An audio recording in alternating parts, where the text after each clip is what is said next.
A new day has come with so many new opportunities to study. So grab them all and make the best out of your day. Here's your bio teacher wishing you a very good morning. I hope you are in your high spirits. So let's begin our third session. Before starting the new lesson, let us first do the recap of whatever we studied on the last session. So in the last session we studied animal tissues. And animal tissues are the tissues which are found in the animal body. These tissues make up different organs of the animal, which further make up organ systems. So the animal tissue, on the basis of the function that they perform, are divided into 4 categories. These 4 categories are epithelial tissue, connective tissue, muscular tissue, and nervous tissue. Epithelial tissues are present for protection. Connective tissues help in binding different body structures. Muscular tissues help in movement and locomotion, and nervous tissues help in conduction of nerve impulses. Do you remember the characteristics of epithelial tissue? Yes, it is the fundamental animal tissue, and it forms a continuous sheet of closely packed cells. It covers the entire external as well as internal surface of the animal body. There is no intercellular space between the cells. Therefore, cells are tightly held together by a small amount of cementing material. Epithelium rests over an extracellular layer of collagen fiber and dense matrix, which is known as the basement membrane. Let's revise the common functions of epithelial tissues. Epithelial tissue are protective in nature. They form the skin of many animals. Terrestrial vertebrates have keratin in their skin cells, making them resistant to water loss. Ciliated epithelium lines the respiratory tract. Numerous cilia on these cells sweep impurities towards the throat. Absorption is an important function of epithelial tissue. For example, the intestine is lined with epithelial tissue, and its function is to absorb nutrients from food. The lungs are also lined with epithelial tissue, and here its function is to absorb oxygen. Its function is also secretion. Glandular epithelium secretes chemicals. The endocrine glands secrete hormones directly into the extracellular space, as well as the exocrine glands secrete mucus, saliva, wax, milk, etc. Do you remember the different types of epithelial tissue? Epithelial tissues are basically of 6 types. This division is done on the basis of their structure as well as on the basis of the function that they perform. These are squamous epithelium, cuboidal epithelium, columnar epithelium, ciliated epithelium, glandular epithelium, and sensory epithelium. Squamous epithelium contains thin and flattened cells. Cuboidal epithelium is made up of cube-like cells. Columnar epithelium is made up of long column-like cells. Ciliated epithelium, they are also made up of long column-like cells. These cells bear hair-like structures on them, which are called as cilia. Glandular epithelium is also a modified column-like cells. They are containing glands in between these cells. Sensory epithelium is modified column-like cells which have cilia at their tips. I hope you remember the location and the function of each type of epithelial tissue. Squamous epithelium is found at the outer layers of skin, linings of alveoli, blood vessels, body cavity and buccal cavity. Its function is protection of underlying tissues. Cuboidal epithelium, it is found in the linings of kidney tubules, thyroid glands, and here its function is absorption and secretion. It is also found in the germinal epithelium in the reproductive organs. Here their function is to form the gametes. Columnar epithelium is found in the linings of pharynx, stomach, intestine and sweat and sebaceous glands. Here their function is absorption and secretion. Ciliated epithelium, it is found in the linings of nasal passages, trachea, oviducal funnel and oviduct. Here the cilia make substances to move into the cavities. Glandular epithelium is found in the glands of stomach, intestine, skin and mammary glands. They secrete digestive juices, oil, tear and milk in females. Sensory epithelium, they are found in the sense organs, that is taste buds, ears, nose, eyes, and their function is to collect sensory stimuli. I have displayed this table for you so that it is easier for you to note down the location and function of different types of tissues. You may not find it in your book. Now moving on to connective tissue, let's first revise the definition of connective tissue. Connective tissues are a group of tissues which connects or binds other tissues in the body. I hope you remember that depending on the structure and function, connective tissue is of three types. That is connective tissue proper, fluid connective tissue and skeletal connective tissue. Connective tissue proper is of five types: areolar connective tissue, adipose connective tissue, white fibrous tissue or tendons, yellow elastic tissue, that is ligaments, and reticular connective tissue. Fluid connective tissue is of two types, that is blood and lymph, and skeletal connective tissue is of two types, cartilage and bone. The picture displayed here shows you an enlarged view of the arm, which shows different types of connective tissue which are present in the arm and their positions. In this picture, you can see the position of loose connective tissue which is found under the skin. You can also see the position of adipose tissue just under the skin. These adipose tissue contain fat droplets which helps in insulation as well as protection of the body.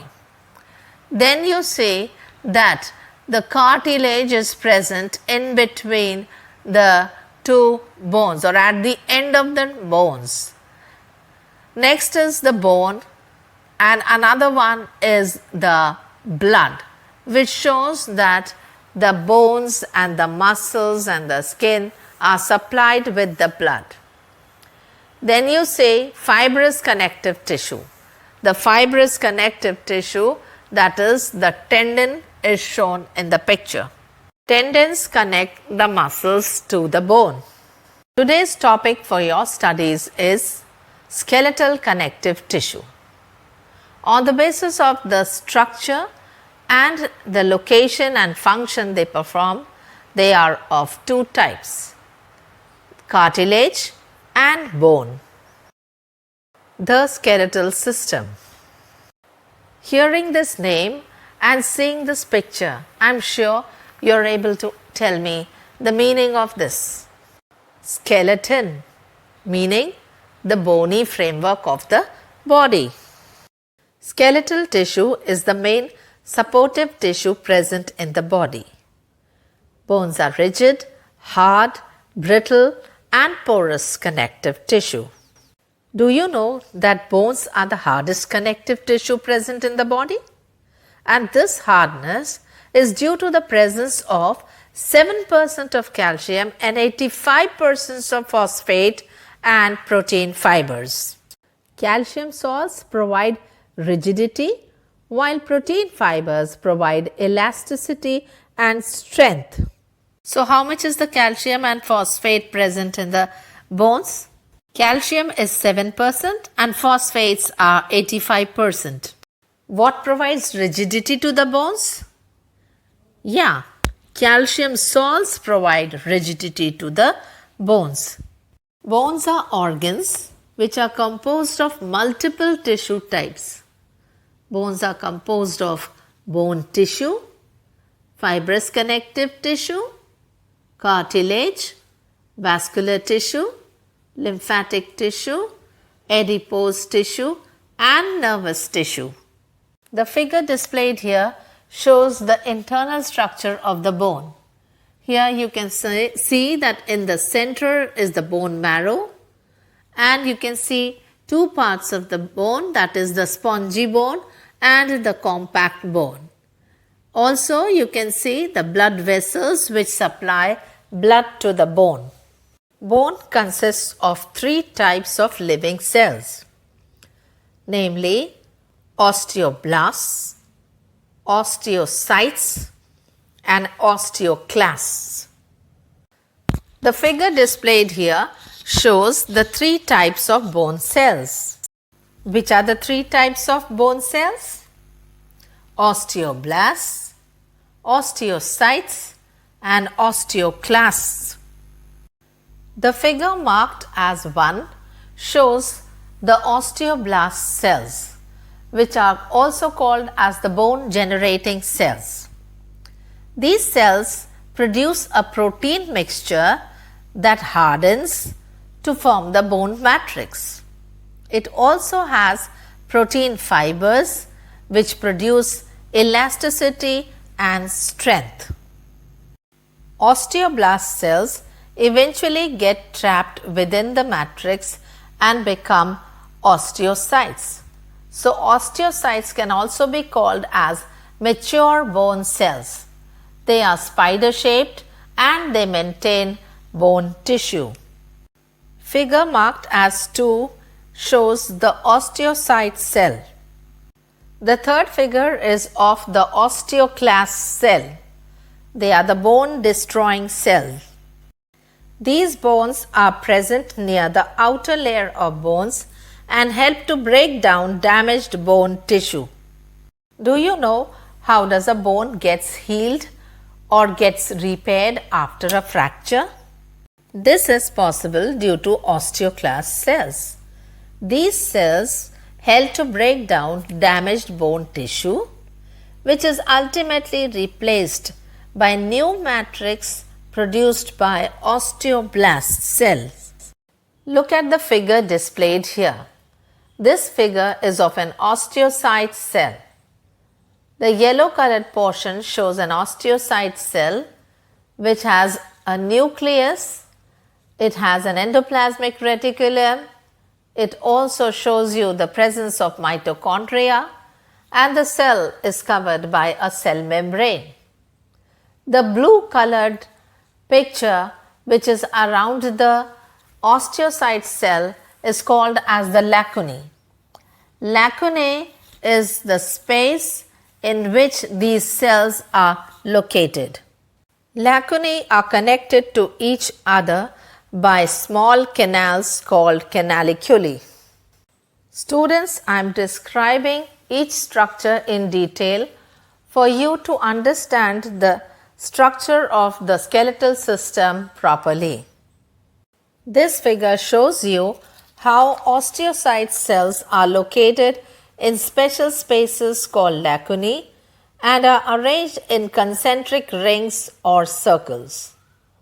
Lacunae are connected to each other by small canals called canaliculi.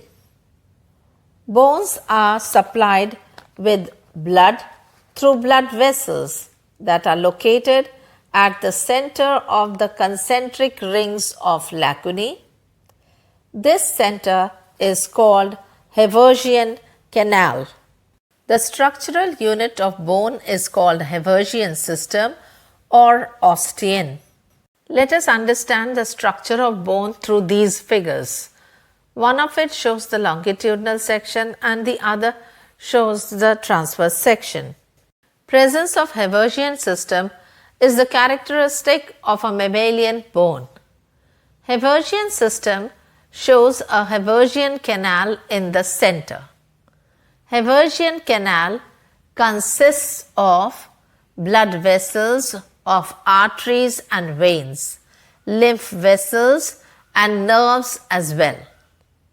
Lacunae containing osteoblasts or osteocytes are arranged in concentric circles or rings around the Haversian canal.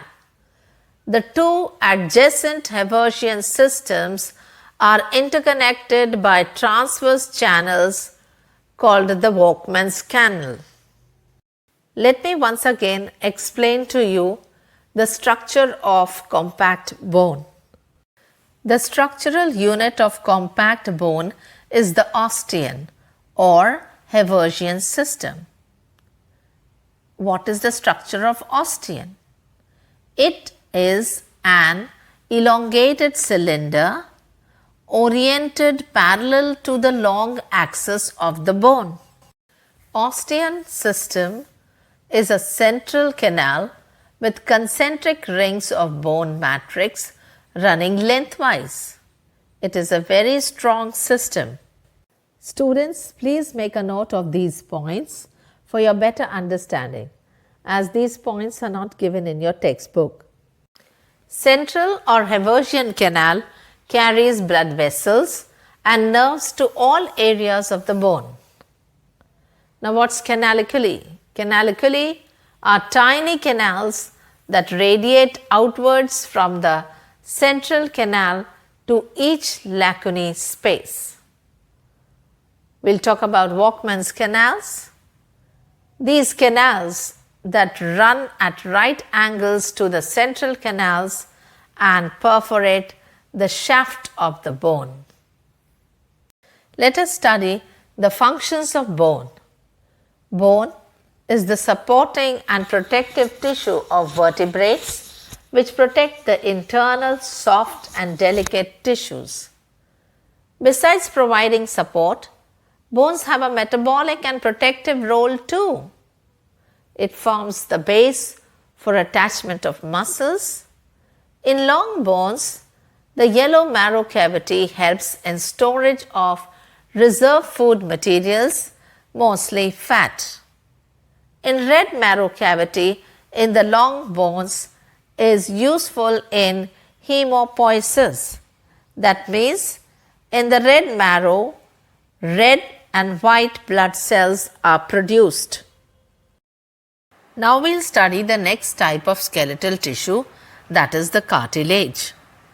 Have you ever faced a situation in which someone pulled your ears or twisted your ears? Do you know how your external ears could be twisted? I'll tell you why. Your external ear or pinna is made up of cartilage. Cartilage is a tough, semi-transparent and elastic connective tissue. The cells of the cartilage contain collagen and elastin fibers. Collagen and elastin are a type of proteins. They do not have nerves or blood vessels. This tissue is made up of cells called chondrocytes. What is it made up of? It is made up of chondrocytes. These cells are arranged in groups of 2, 4 or 8 and are found in the fluid-filled spaces called lacunae and are embedded in a jelly-like matrix. This makes the tissue elastic and thus capable of absorbing the shock of friction between bones. Cartilage is formed due to the presence of fibers and slightly hardened proteins in the matrix. It is present between the bones to reduce friction and to relieve the bones of shock. It is found at the end of bones, in the windpipe, tip of the nose, and the external ear. Do you know what is the skeleton of shark and rayfish made up of? The skeleton of shark and rayfish are made entirely of cartilage. Cartilage are of three types: hyaline cartilage, fibrocartilage, and elastic cartilage.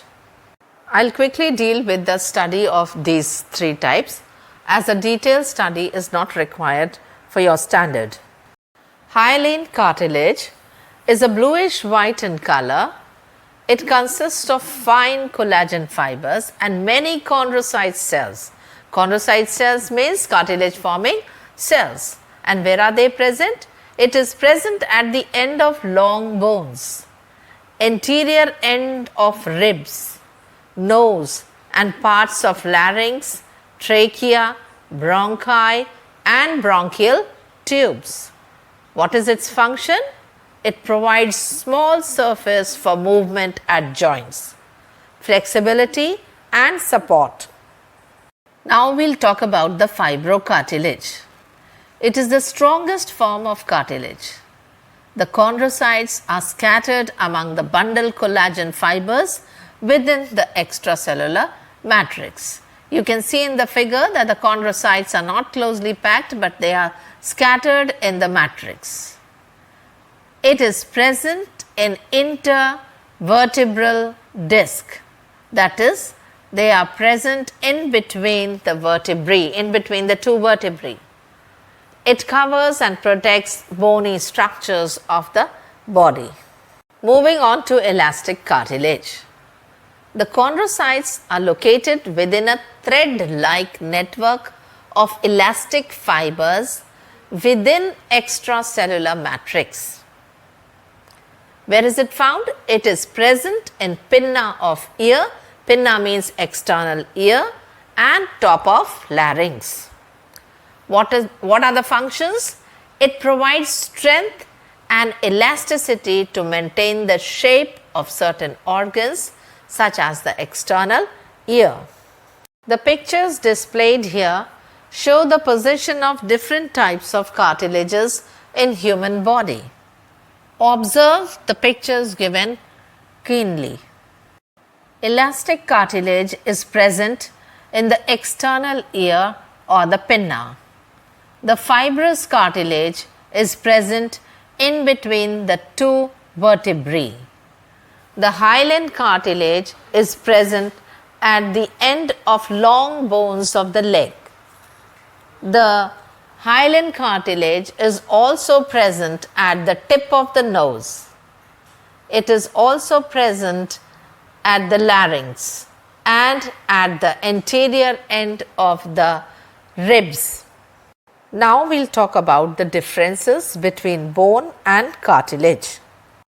Bone is the rigid form of connective tissue which is composed of calcium salts and forms the skeleton of vertebrates. Whereas cartilage is a firm, flexible connective tissue mainly found in the larynx, respiratory tract, external ear and articulating surfaces of joints. Second point, bone are strong and non-flexible connective tissue. Cartilage is a flexible connective tissue. Bone is made up of proteins, calcium and phosphorus, whereas cartilage is made up of proteins and sugars. Bone consists of osteocytes. Cartilage consists of chondrocytes. Bone cannot be bent. Cartilage can be bent. Blood vessels are present. Blood vessels are absent in cartilage. In bones, lacunae consist of canaliculi between osteocytes. In cartilage, lacunae do not contain canaliculi between chondrocytes. Bones provide skeletal support and shape to the body. Cartilage provide flexibility to the body and smoothen bone surface and joints. Bones form the skeleton. Cartilage is found in the ear, nose, larynx, trachea, ribs and joints. We will now study the fourth type of connective tissue, that is the fluid connective tissue, which is further classified into blood and lymph.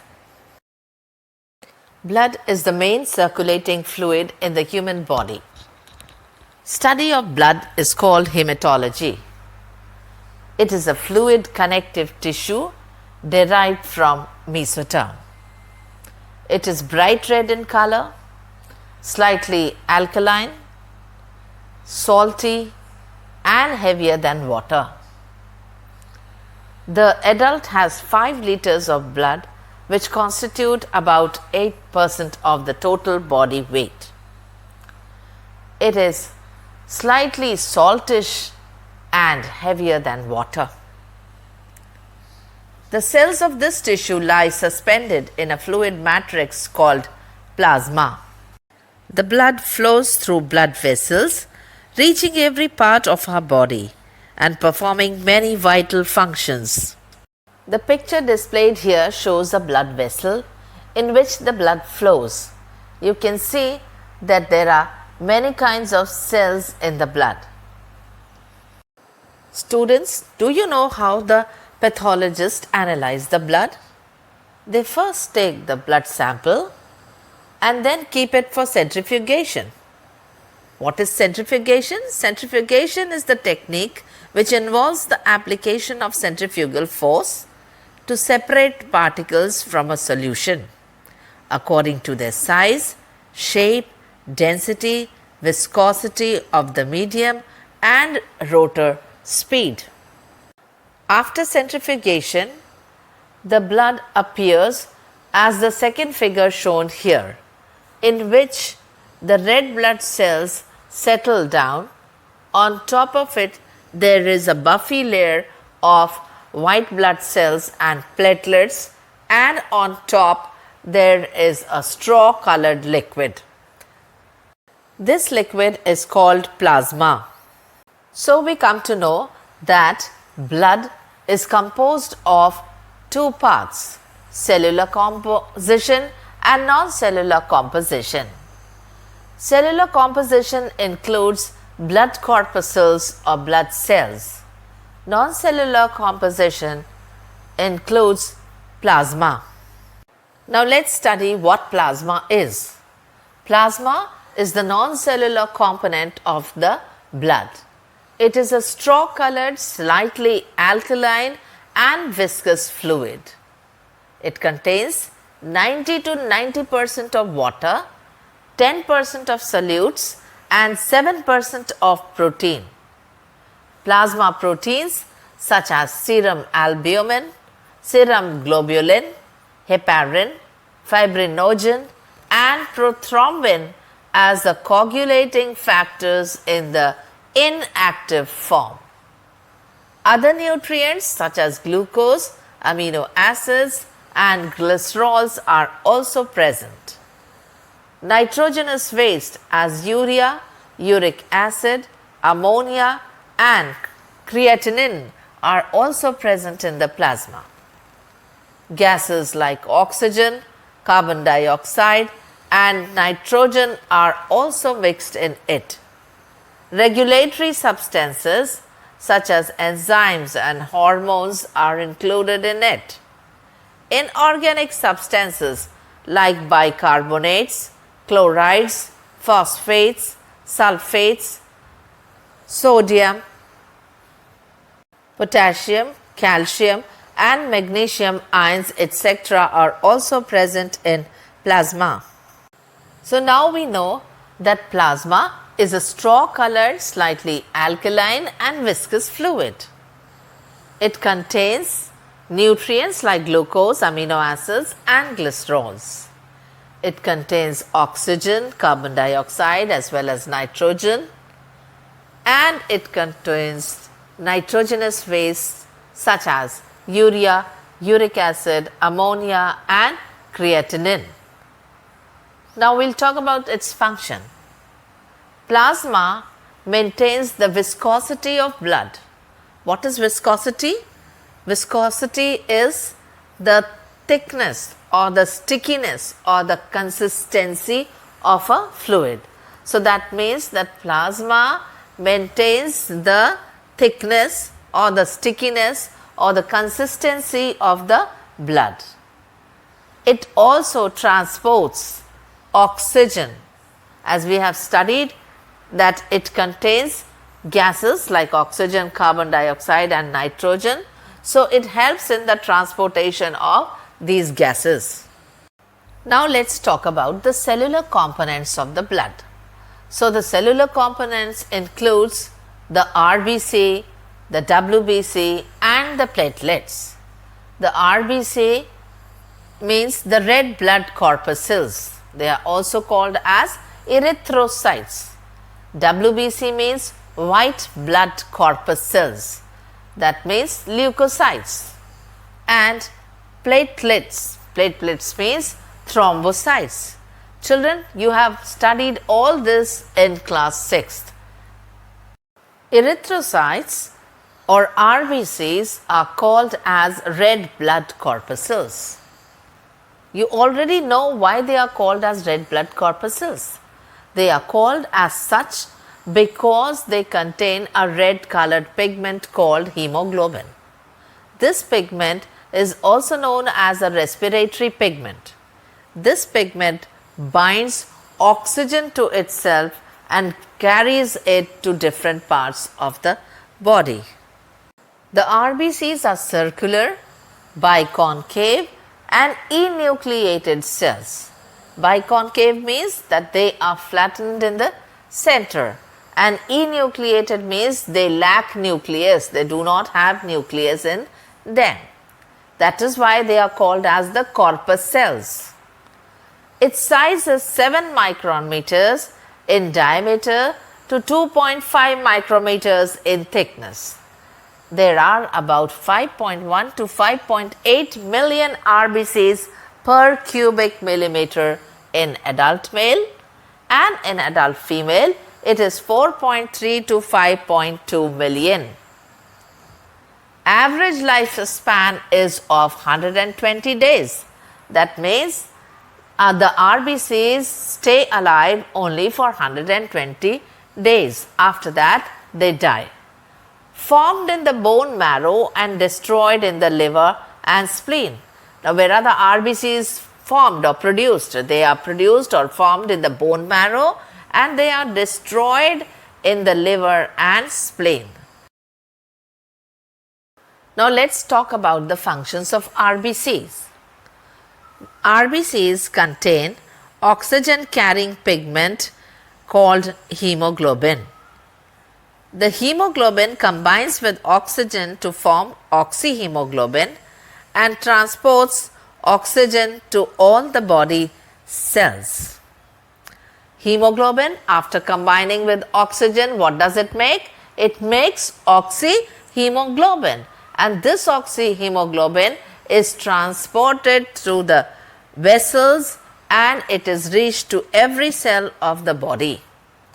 In the same way, the carbon dioxide is collected from the tissues and it is sent to the lungs so that it can be emitted out. Leukocytes are also known as white blood corpuscles. They are colorless, means without any color. Nucleated, they have a nucleus. Amoeboid means they do not have any regular shape, and they are phagocytic cells. Phagocytic cells means cells that protect the body by ingesting or taking inside them harmful foreign particles like bacteria and dead or dying cells. Due to the amoeboidal movement, They squeeze out of the blood capillaries, and this process is called as the diapedesis. These leukocytes are of 8 to 15 micrometers in size. They are about 5,000 to 9,000 WBCs per cubic millimeters. The average lifespan is of 3 to 4 days. They are formed in the bone marrow, spleen, lymph nodes and thymus, and are destroyed in blood, liver, lymph nodes. Let's do a quick recap of leukocytes. Leukocytes are taken from the Greek word which means white, hollow structures. All WBCs have a nucleus, but they do not have hemoglobin in them. They protect body against microorganisms and remove dead cells and debris. Their average total number is 6,000 to 8,000 per cubic millimeters. Granular or agranular classification is based on the presence of cytoplasmic granules made visible by staining. So, they have two types, granulocytes or agranulocytes. Granulocytes are neutrophils, eosinophils and basophils. Agranulocytes are lymphocytes and monocytes. We will not go into the deep study of it as it is not required for your syllabus. Leukocytes fight against germs and provide immunity against infection. Hence, they are called soldiers of the body. All these days, you might have heard people saying, eat this, eat that, to protect yourself against this COVID-19. Why do they say this? Yes, certain food items, they help to develop the immunity of our body, and immunity means the ability to fight against infections or disease causing germs. So, when inside our body these leukocytes or the WBCs develop, they help in fighting against any disease causing germs, and this is the reason that they are called as soldiers of the body. Just a few minutes ago I told you that there are different types of WBCs and they are categorized as granulocytes or agranulocytes. The granulocytes are of three types. They are neutrophils, eosinophils and basophils, whereas agranulocytes are lymphocytes and monocytes. Here this picture describes about granulocytes. You can see here that the picture is given of neutrophils, eosinophils and basophils, and their structures are also displayed here. It is just explained for you to have an idea about it. We will not study them in detail. This picture shows you the agranulocytes. They are further divided into lymphocytes and monocytes. Lymphocytes have large round nucleus as shown in the picture, and their function is to produce antibodies. Monocytes have also got a large nucleus, but the shape of the nucleus is like that of a kidney, and they are phagocytic in nature. That means they are able to engulf in them any disease causing germ.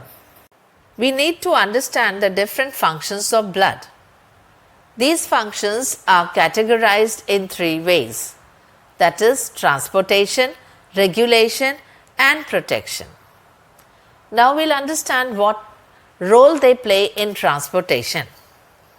Blood helps in the process of respiration by transporting carbon dioxide and oxygen. Nutrients from the gastrointestinal tract get dissolved in the blood and are reached to every cell of the body.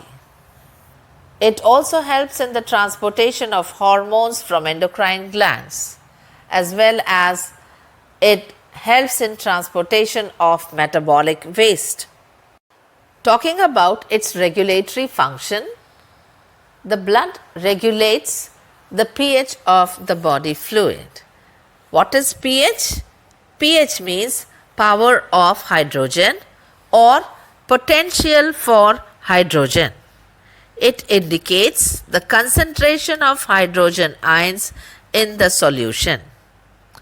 Acidic solutions have got a lower pH, which indicates a higher concentration of hydrogen ions, while basic solution have a higher pH. Blood also adjusts and maintains body temperature.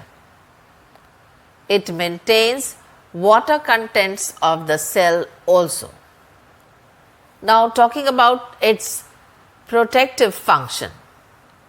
WBCs protect against diseases by phagocytosis. Reservoir for substance like water, electrolytes, and it performs hemostasis. Let me tell you some interesting facts of the RBCs of some animals. The RBCs of camel and llamas have got nucleus in them. The largest sized RBCs are found in Amphioma.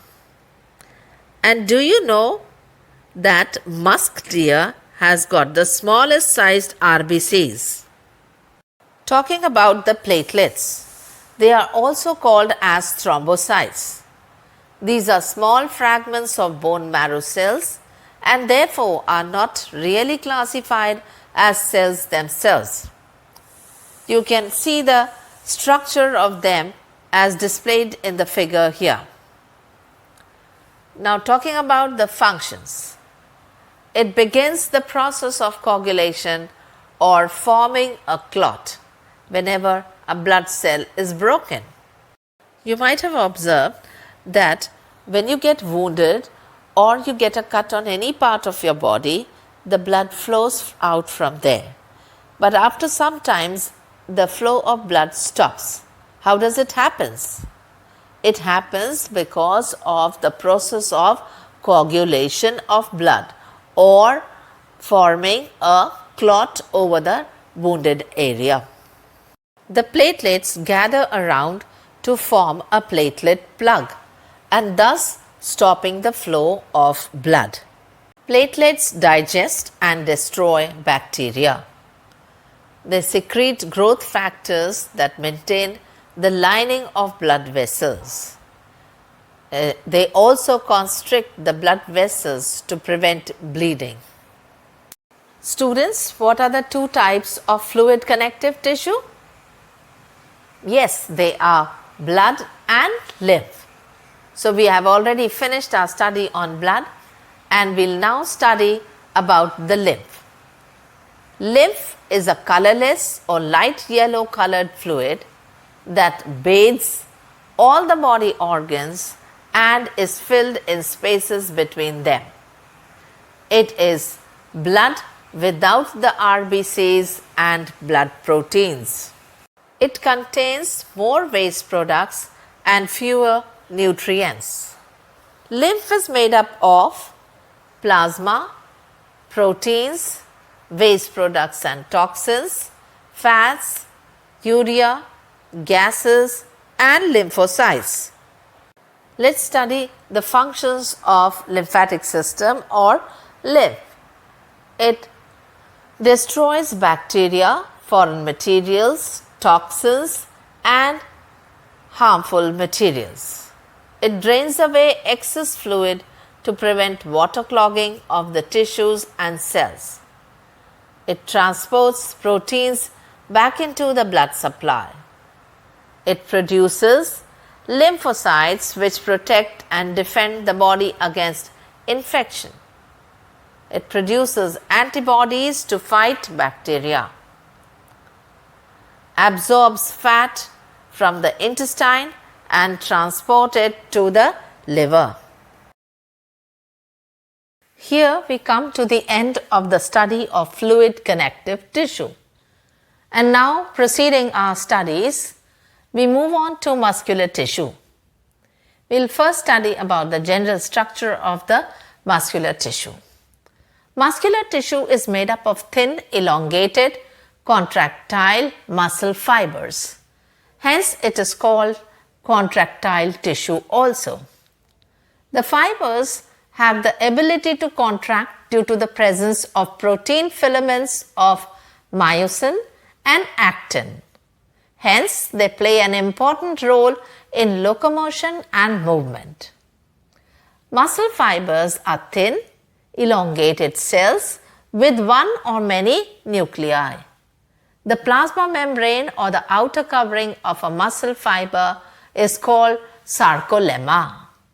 The cytoplasm of a muscle fiber is called sarcoplasm.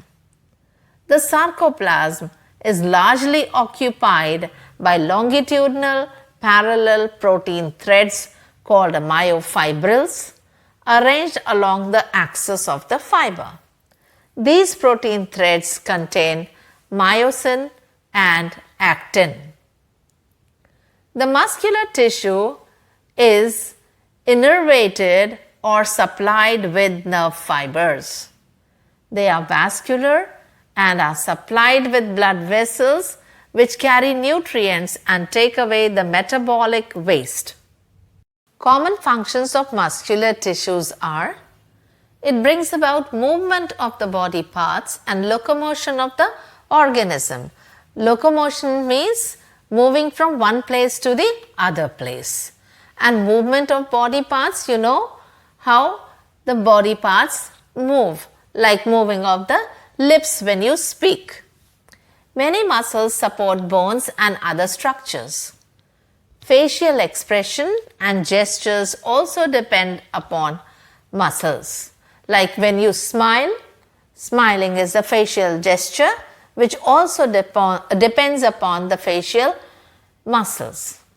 Muscles are responsible for the heartbeat, for the flow of blood through the vessels, for the passage of food through the alimentary canal, for the flow of air through the respiratory tract, for the production of sound, and for the release of secretions and waste products through the ducts. So, muscles are required for taking food, passing urine and feces, mating, delivering a baby, feeding a young one, maintenance of equilibrium, and a favorable resting posture. Based on their structure, location and function, the muscle tissue is categorized into three types: striated or striped muscles, non-striated or unstriped or smooth muscles, and cardiac muscles.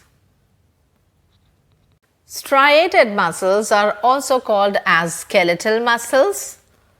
Non-striated muscles are called as smooth muscles. This figure shows you the clear structure of a single muscle fiber. Striated muscles or skeletal muscles are seen attached to bones in the head, trunk and limb regions, and so they are called as skeletal muscles. If you look at the structure, you will see that there is presence of cross striations in the form of light and dark bands. Large number of peripherally placed nuclei. Fibers are placed parallel to one another and are connected together by means of connective tissue to form small muscle bundles. Muscle fibers contain a large number of myofibrils within the sarcoplasm, covered with a thick membranous sheath called sarcolemma. These myofibrils are marked by the presence of distinct cross striations in the form of alternately arranged light and dark bands. Hence, they are called striated muscle fibers.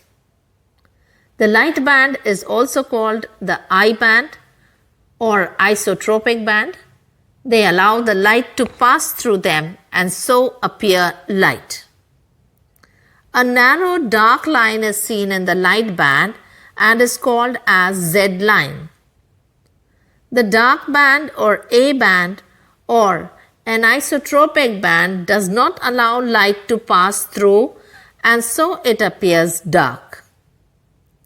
The dark band is interrupted with narrow light line called H line. The portion between two Z lines is called as sarcomere. Talking about smooth muscles.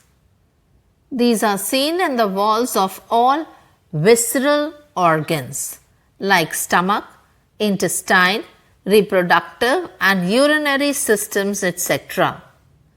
Therefore, they are also called visceral muscles. They are involuntary in nature, that means their contractions are not controlled by our will. They are elongated, slender and spindle shaped with tapering ends. Tapering means narrowing ends. Arranged in sheets or layers and are bound by sarcolemma.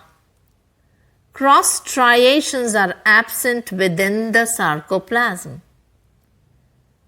Nucleus is centrally placed and is single, large and oval in size. Each muscle fiber contains many fine contractile myofibrils arranged longitudinally. Smooth muscle fibers are involuntary in nature. They undergo prolonged but slow contractions and relaxations. The frequency and intensity of contraction varies. They are responsible for the peristaltic movement, which helps in the passage of food in the digestive tract. Cardiac muscles.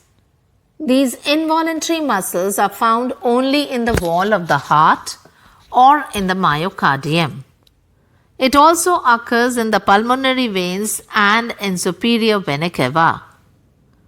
The unique ability of the heart is to generate its own wave of excitation that can pass directly from fiber to fiber. These fibers are intermediate between striated and unstriated muscle fibers. These are short, branched fibers with ill-defined sarcolemma.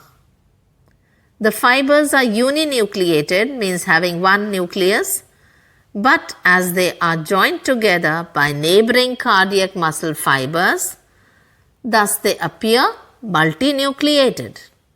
The branches of different fibers join to form a network. The place where these fibers unite is marked by the presence of special zigzag junctions called intercalated discs. Intercalated discs are the unique feature of cardiac muscles. Studying about the function of cardiac muscles. Cardiac muscles contract and relax rhythmically all throughout the life. They do not get tired. Cardiac muscles contract to squeeze blood out of the heart and relaxes to fill the heart with blood. They are involuntary contractions. That means movement cannot be controlled. The picture displayed here gives you a clear picture of the difference between the three types of muscle fibers. You are requested to note down the points of differences for your future use. We will now study about the nervous tissue. Nervous system is made up of nervous tissue. Nervous tissue is made up of nerve cells, which are also called as neuron. Neurons join together to form nerves. Nerves are connected to the brain and spinal cord.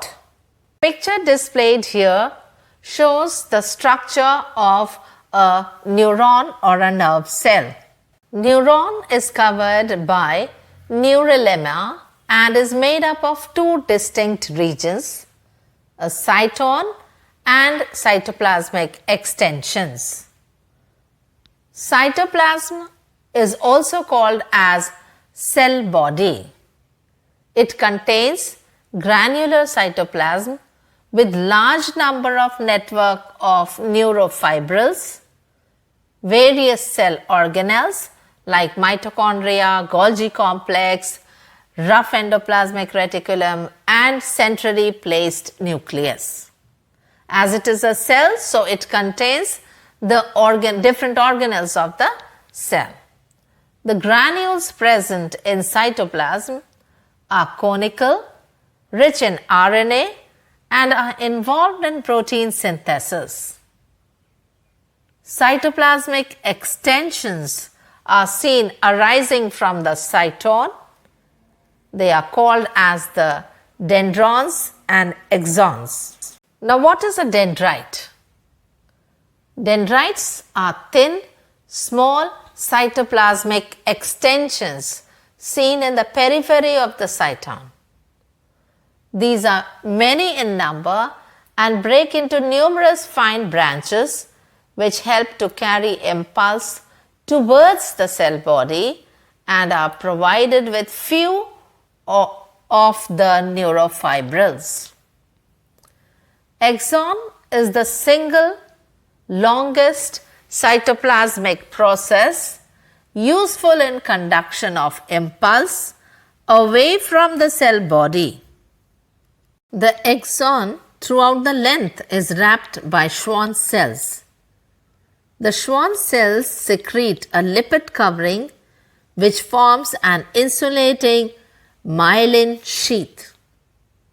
The terminal end of the axon in both myelinated and non-myelinated neurons shows presence of many swollen knob-like structures which are called as telodendrons.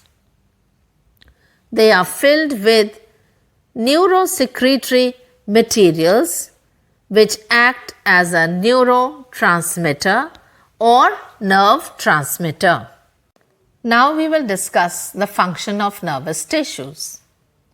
Nervous tissue controls all the body activities. Nervous tissue coordinates between various body parts during any body function. Dendrons carry nerve impulses towards the cytone, whereas axon carries impulses away from the cytone. Now we have come to the end of our study of animal tissues. It's my earnest request to the students to attentively listen to the lecture and make notes of it. So it's bye for now till we meet again. God bless.